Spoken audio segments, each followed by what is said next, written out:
ça. Pourquoi on met en place des bacs bruns au Québec? Il y a des municipalités qui l'ont fait depuis longtemps. Puis là, l'exemple que j'aime toujours beaucoup donner, c'est les îles de la Madeleine.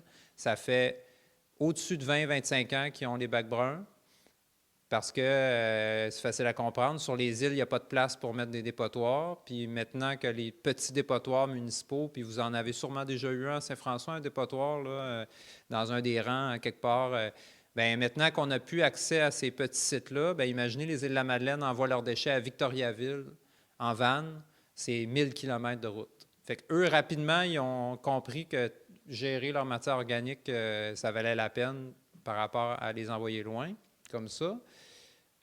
Au niveau de la province, on est rendu à 60 des municipalités. Il y a 6 municipalités sur 10 qui ont une collecte des bacs bruns. Ça a été mentionné qu'il y avait 3 façons, là, puis une des façons aussi, c'est les composteurs domestiques. Sûrement qu'il y en a parmi vous. Y en a-tu parmi vous qui avez des composteurs domestiques à la maison? Bon, fait que vous êtes quelques-uns. Bien, vous représentez à peu près les statistiques. C'est que on aurait aimé ça que tout le monde fasse du compostage domestique, mais finalement, c'est rare que plus que 10% de la population le fait. Fait que c'est une avenue qui n'est pas utilisée par la plupart des municipalités. Tout le monde l'a essayé, puis finalement, on voit qu'on n'arrive pas à avoir une adhésion assez forte. Fait qu'il y a seulement 2% des municipalités du Québec qui ont choisi cette avenue-là. Chez vous, ici, bien, il y a l'île aux grues, parce qu'il y a quand même des défis à l'île aux grues sur le transport. Bien, le transport par bateau est juste l'été, puis c'est quand même un très petit parcours de collecte. Donc, à part des cas très spécifiques comme l'île aux grues, là, pratiquement toutes les municipalités vont vers de la collecte en camion. Les obligations gouvernementales dont on parlait tout à l'heure, c'est que à court terme, 100% des commerces, restaurants, épiceries, partout où il y a de la nourriture de servie, devront être desservis par un camion de collecte.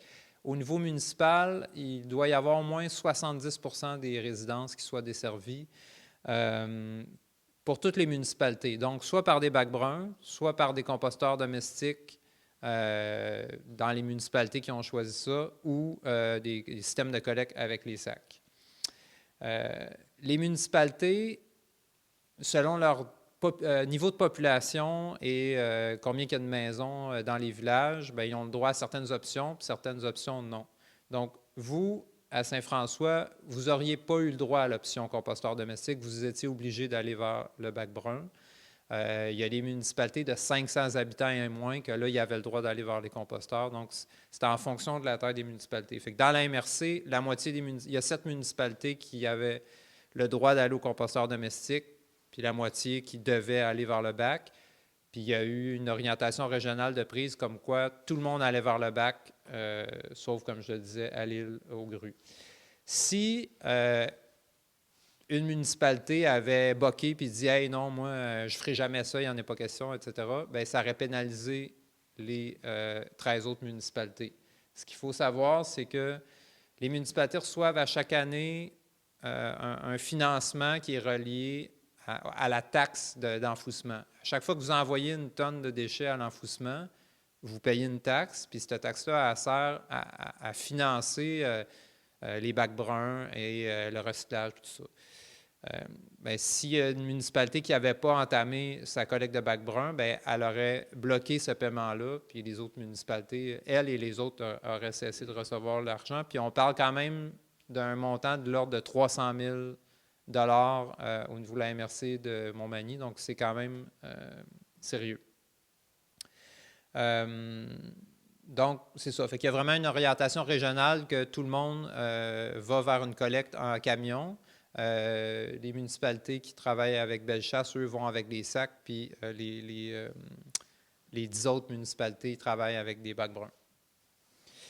La MRC devait adopter un plan de gestion des matières résiduelles conformes pour que le paiement de le 300 000 dont je parle, les municipalités, pour qu'ils continuent de le recevoir. Puis la MRC s'est réglé, ça a été fait au printemps 2024. Fait que c'est là-dessus que Daniel et moi, on a travaillé là, avec vos municipalités pendant plus d'un an là, pour adopter, que le Conseil de la MRC adopte un plan conforme. Donc, Ça, c'est l'obligation gouvernementale. Puis, tu sais, la raison de l'obligation, bien, vous le devinez, c'est qu'on veut réduire les déchets. Si on prend les chiffres pour Saint-François, bien, ça, je pense que c'était l'année de référence du plan de gestion. Là, on avait, avec le bac bleu, vous avez ramassé 148 tonnes. C'est environ 91 kilos par habitant. Donc, c'est quand même fantastique, mais il reste quand même 560 tonnes de déchets pour la municipalité par année. Fait que ça, c'est 343 kilos, là, c'est comme 600 livres par habitant de déchets. Puis dans ces déchets-là, bien, vous le voyez sur le dessin qu'il y a là, c'est un peu pour vous représenter c'est quoi qui reste dans ces déchets-là. Il y a plusieurs petites catégories, là, qui c'est peut-être écrit un peu petit pour voir, là, mais des métaux, des vêtements, des plastiques, mais la moitié du bac, là, tout le bas en vert, c'est les matières organiques. Fait que ça, c'est toutes des matières qui pourraient aller au bac brun éventuellement. Fait que c'est pour ça qu'on s'attaque à ce sujet-là cette année en lançant le bac brun. C'est que c'est le plus gros morceau qui reste dans les vidanges, c'est des matières organiques. On ne s'en rend pas tout le temps compte que c'est gros parce que c'est très dense. Ça ne prend pas nécessairement de la place, c'est le poids, dans le fond, là, les matières organiques. Puis, matière organique, c'est un terme un peu savant, là, mais dans le fond, c'est de la nourriture, des restants de table, des restants de préparation de repas, des résidus de jardin, du gazon, des feuilles, des petites branches, du désherbage de plate-bandes, etc. C'est la moitié de vos déchets là, qui ont le potentiel. Puis, pour vous illustrer un peu en termes de quantité, ça, c'est pour la MRC de Montmagny au complet. Fait que dans le fond, depuis 2015, on vire autour de 9 000 tonnes, 8 500 tonnes de déchets par année pour la MRC. Ça, c'est les barres vertes. Puis la barre bleue, c'est les matières recyclables. Fait qu'un peu 2 500 tonnes de matières recyclables ramassées à chaque année. Et là, vous voyez, à partir de 2018, il y a une petite barre brune qui apparaît. Là. Ça, c'est vos amis de Berthier-sur-Mer qui ont été les plus braves pionniers. Puis 2020, je pense, la ville de Montmagny qui a commencé. Fait que là, vous voyez la barre brune monter, puis quand vous allez toutes être implantées, elle va être égale à peu près à la barre bleue. Fait qu'on peut s'attendre que le bac brun va ramasser à peu près autant de tonnage que le bac bleu, ce qui va nous faire baisser peut-être jusqu'à 6 000 tonnes. Il va en rester des déchets, là.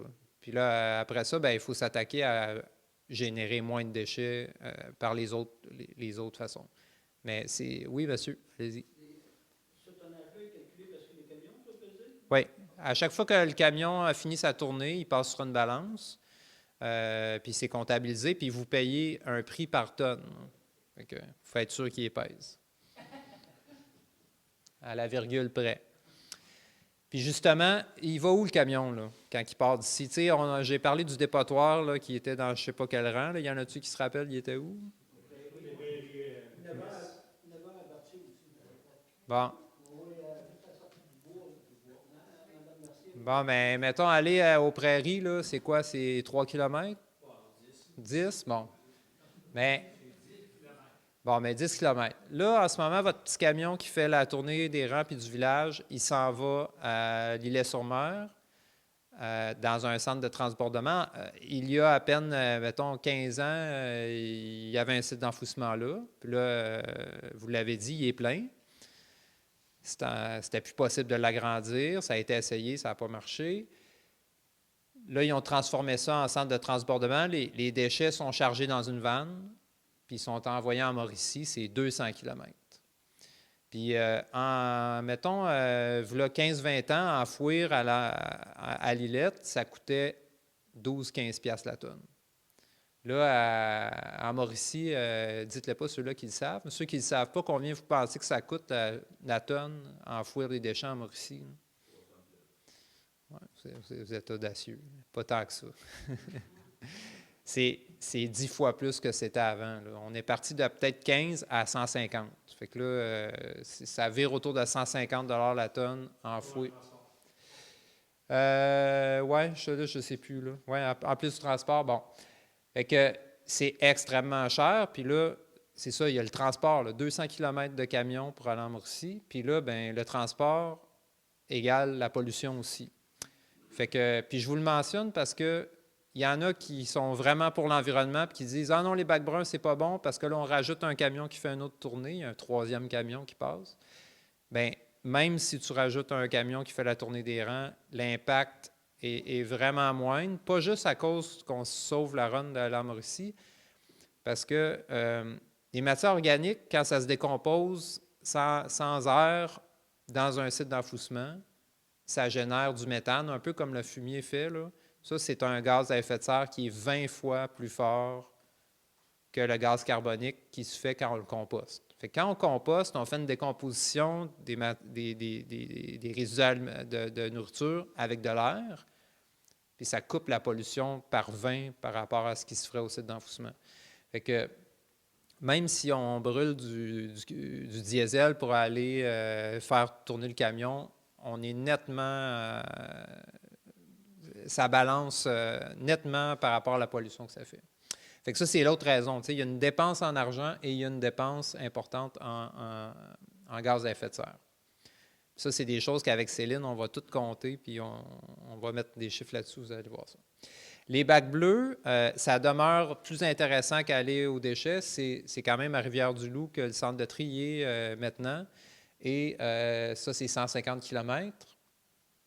Puis les bacs bruns, mais c'est plus intéressant, c'est à Saint-Henri. On a une chance incroyable d'avoir un centre de compostage, d'expérience. Ça fait plusieurs années, même j'allais dire plusieurs dizaines d'années, qui compostent à Saint-Henri. Ça marche, c'est fonctionnel, tout ça, puis c'est à 46 km. Puis, pour vous donner une idée à quoi ça ressemble, ce n'est pas de la très haute technologie, là. Le centre à Saint-Henri, c'est un champ avec des tas, puis des loaders qui brassent les tas. Fait que c'est sûr que il n'y a pas de grand danger que ça ne marche pas, là. C'est un système qui est rodé. C'est en plein air. Ça a quand même certains désavantages. C'est celui quand même qu'il y a du voisinage. En principe, ça ne sent pas, puis ils réussissent à garder ça comme il faut, mais il faut que vous fassiez votre part pour que ça marche bien. Fait que le gros enjeu, c'est que ce site-là n'a pas le droit de recevoir des sacs de plastique. Il n'a pas le droit de se recevoir des matières organiques dans des sacs de plastique. Puis la raison, il y a deux raisons. La première, c'est que c'est en plein air, fait que le sac, une fois ouvert, il part au vent. Puis qui est déjà allé dans un site d'enfouissement le sait que c'est une plaie, les plastiques qui volent au vent.